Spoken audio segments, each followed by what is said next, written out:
دوستان ما مشکلی با برفاکنه ماشینمون داریم که همون برفاکنه که تازه خریدیم انداخته رو ماشین خط میندازه روی شیشه یا خوب تمیز نمیکنه یا رد میندازه، آب رو شیشه میمونه.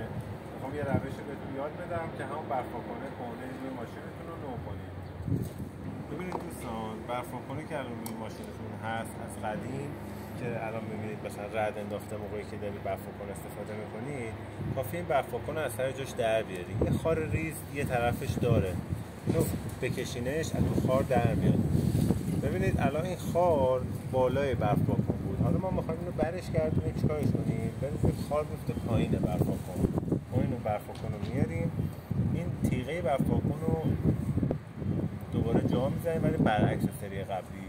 این باعث میشه که این خواب این تیغه برفاکن که به مرور زمان به یه سمتی خوابیده خوب شیشه رو تمیز نکنه. وقتی شما اینو برعکسش میکنین خوابش به اون جهتی قرار میگیره که تو مسیر برگشت برفاکن که برفاکن میاد به سمت پایین شیشه، اون آب مونده روی شیشه رو کامل تیغه کنه و جمعش بکنه.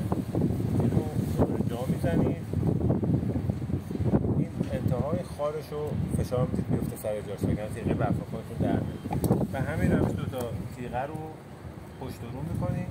بعد یه نکته‌ای هم که در مورد آب شیشه شور توی ماشین هستش، بعد بهتون میگم که یه سری از شیشه شور دارن استفاده میکنن. خود شیشه شورها اون تمیز کنندگی کامل رو نداره. دو تا قطره ریکا اگه داخلش بریزید، اون قطراتی که شما روی شیشه میبینید میمونه اونا هم از بین میره.